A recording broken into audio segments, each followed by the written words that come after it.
नगदह नागदह नागदह पुरे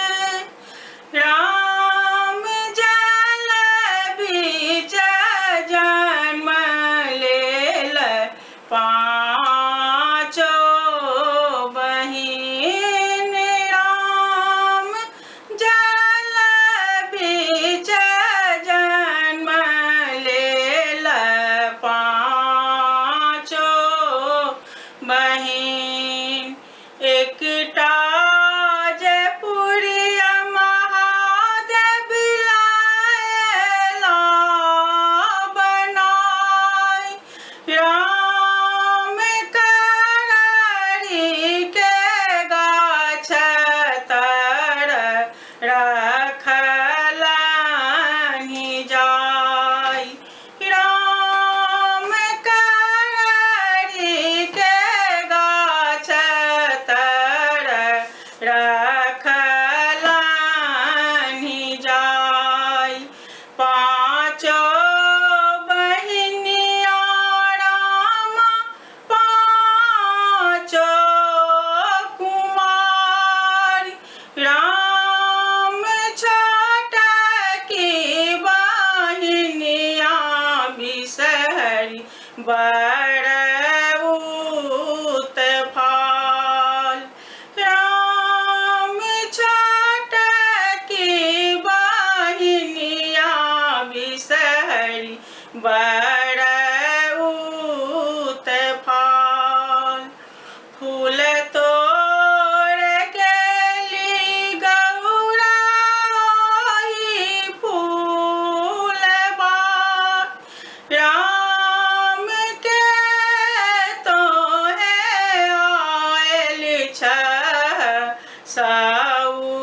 सउतीन हमार राम के तोहे आयल छह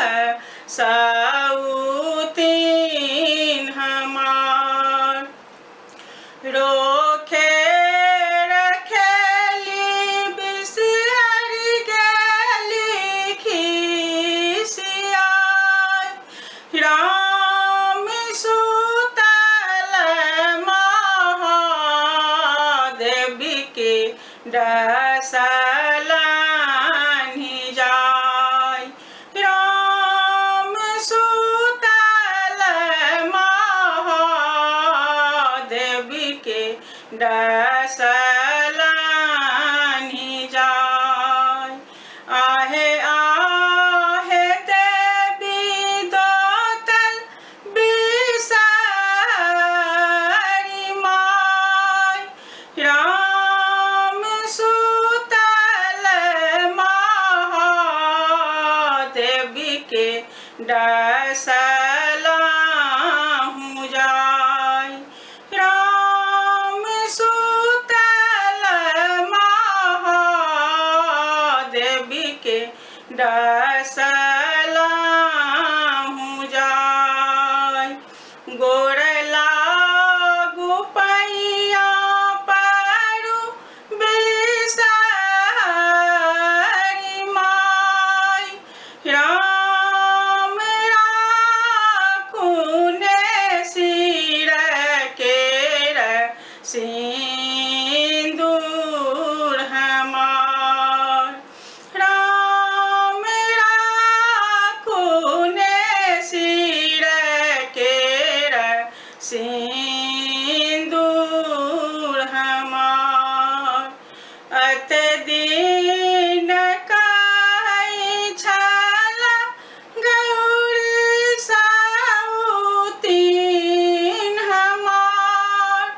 राम आय किया कहै छह लागू गोहार राम आय किया कहै छह लागू गोहार एतबा बचन सुनलन बिसहरि